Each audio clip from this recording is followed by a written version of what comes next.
Rich men have been hiring thugs to do their dirty work, especially to frighten people, since human civilization began.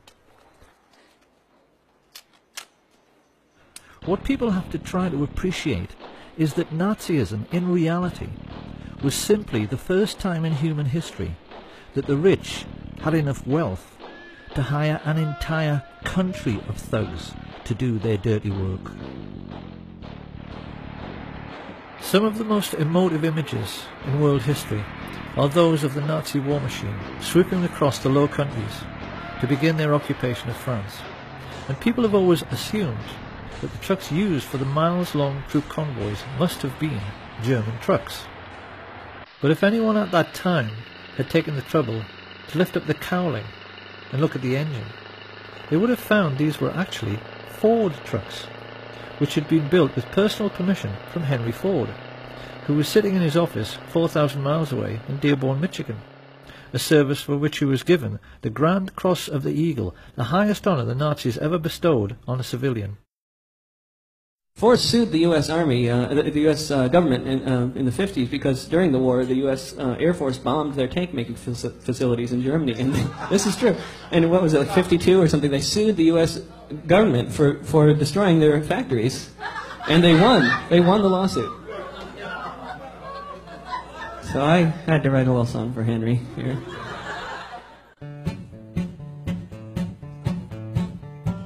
Ford built tanks for the Nazis, and the Nazis used those tanks to gun down lots of soldiers in the U.S. Army ranks. Yes, Henry Ford was a fascist and a nasty one was he. He built tanks for anyone for the proper fee.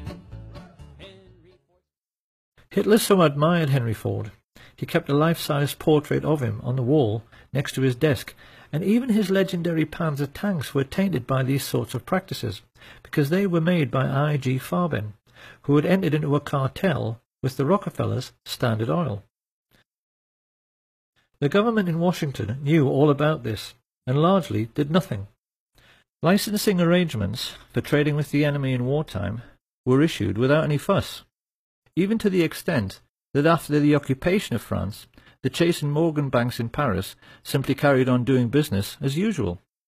The incredible truth, which the rich elite have managed to hide from the world for 70 years through their control over school books and our education system, is that the Nazi war machine was actually an American business. And for the Rockefellers, DuPonts, Harrimans, Walkers and Bushes in particular, it was a highly lucrative business. For their part, Coca-Cola's contribution to the war effort was to sell billions of soft drinks to the thirsty Nazis, while they were strafing and bombing Allied soldiers, particularly in very hot regions. In the desert, where refrigerators tend to be scarce, there were even stories of Messerschmitt pilots wrapping wet towels around bottles of Coke, tying them to their aircraft, then flying up to altitude, where the cold and the wind chill turned the wet towel into a solid block of ice. They would then dive down, crack open the towel, and enjoy an ice-cold Coke in the desert. If they had wanted to, the Western multinationals could have grounded the Luftwaffe and stopped the war at any time, because the German aircraft were totally dependent on imported supplies of tetraethyl lead, an additive which prevents knocking in aero engines. But Standard Oil kept the supply of this vital resource going through neutral Switzerland for the entire war. And any Dutch people who might be wondering at this point what kind of percentage the Swiss took from this little arrangement, they need to be aware that thanks to Prince Bernhard von Lippi of the Netherlands, the father of the recently retired Queen Beatrix and prominent member of the Nazi Party, Royal Dutch Shell gave Hitler millions of tons of crude oil for nothing. The Dutch royal family actually fueled the invasion force which annexed Holland and were instrumental in helping the Nazis to rape their own country. But most shocking of all is the truth of what really happened in the little Polish town of Oświęcim. This sleepy little hamlet just happened to be in an extremely mineral-rich region, particularly for coal, which Western industrialists had wanted to get their hands on for years. With the coming of the Hitler regime and the invasion of Poland, the fascist financiers had the bright idea of turning this conquered region into an investor's paradise by building a Nazi concentration camp near the town and utilising the slave labour available to drastically reduce their own production costs.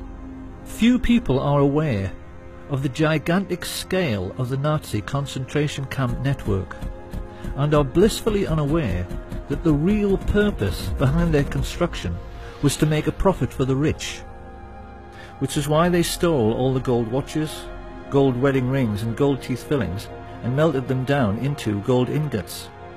To this day, there are bars of gold lying in the vaults of the Bank of England, which have the Nazi swastika stamped on them. Gold stolen from Jewish corpses. It shouldn't come as any great surprise that George Herbert Walker's family were slave owners on the cotton plantations of 1930s America. Walker was used to organising slave labour.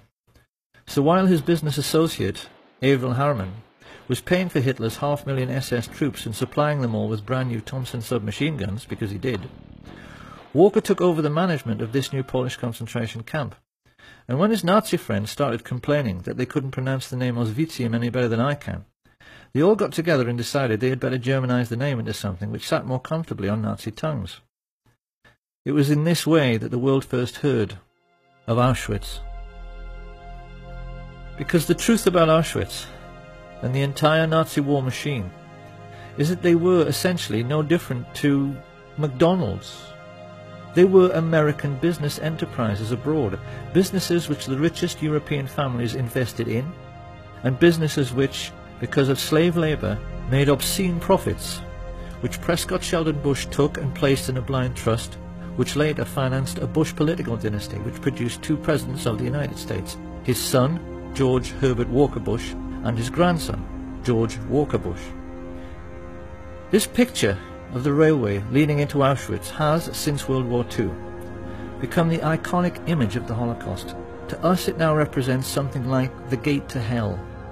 But how differently, one wonders, would we have looked at this image all of our lives if we had always known that this railway line was an American railway line laid by the Harriman brothers on behalf of Uncle Sam. The Standard Oil IG Farben cartel even made the Zyklon B gas for the Jewish Holocaust. Now anyone who at this point is thinking that all this simply cannot be true, because if it was, someone would have sued, well, someone did. This information came into the public domain because of a Dutch intelligence agent who was so disgusted when he found all of this out, he leaked it to the press, as a result of which two very senior Jewish gentlemen, Kurt Julius Goldstein and Peter Gingold, filed suit against the American government. Of course, the more discriminating among us will now be asking how it can be that this story went completely unreported in the mainstream media. One might just as well ask why the Times in London was writing favourable stories about the Nazi concentration camps throughout the 1930s, and why Lord Rothermere was still referring to Hitler as a great gentleman as late as 1940. You really would think by now that people would have realised that it isn't so much the bias in the media which really matters, it's the things they know about, but never tell you, that really matter. Because the truth is that the press knew exactly what was going on in the concentration camps all through the war. They never said a word about it, because they knew who was making money from the slave labour.